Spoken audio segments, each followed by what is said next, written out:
Mabuhay. Greetings and salutations.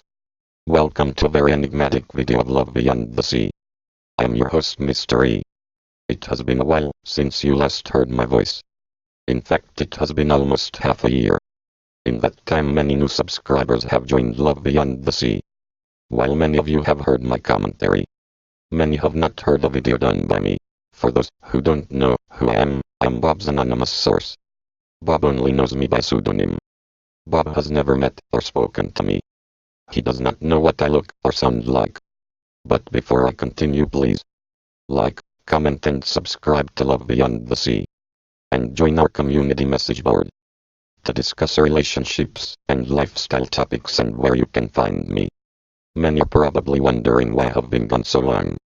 Due to other commitments, I simply have not had the time to make another video for all of you. Instead, I give statements to Bob, with my commentary to read on my behalf, and to relay my message to all of you. Now that all of the housekeeping is done, we will discuss today's topic, which is part of a series called Thy Kingdom Come. In part 1 we will discuss reciprocity and the Great Western Exodus. Many men have often wondered why gender relations in the Western world are so bad. While we all come up with different answers, in my opinion, I believe the answer lies within the lack of reciprocity on a societal scale.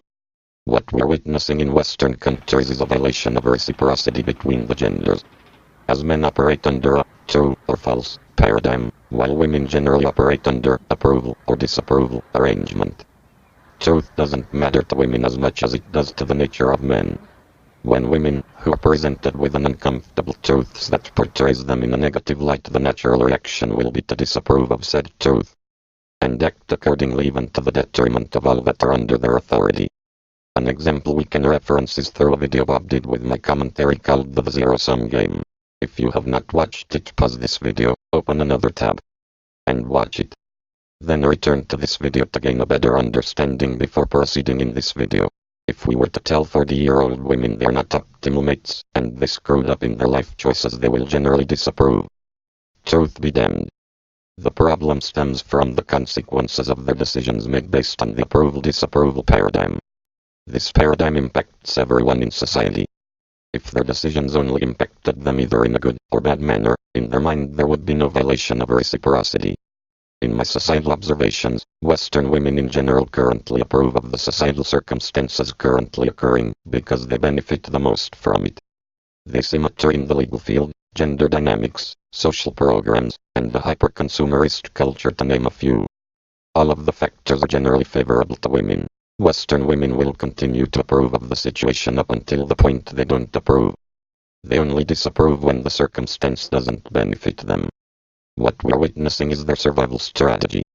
Western women, as they cross the threshold into their 40s, have shifted from approval to disapproval, and will now commence in shaming tactics, manipulation, and tacit strategies to return to a situation that is approved.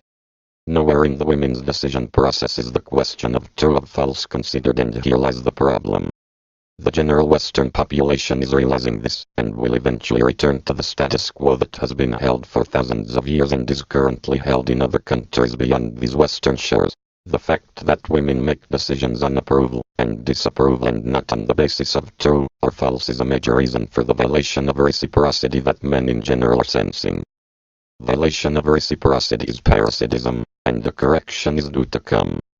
We're all sensing this will happen, because too many people are talking about it. For men, our survival strategy is based in true or false, not necessarily approval or disapproval. When there is an asymmetry of cost placed upon men, we immediately sense an injustice, a violation of reciprocity through natural law, and we either set out to amend the situation or opt out. This is what we're seeing right now with men going abroad to find wives, or opting going MGTOW. Reciprocity or consented transactions, also known as cooperation, must return to our lives, or our society will collapse.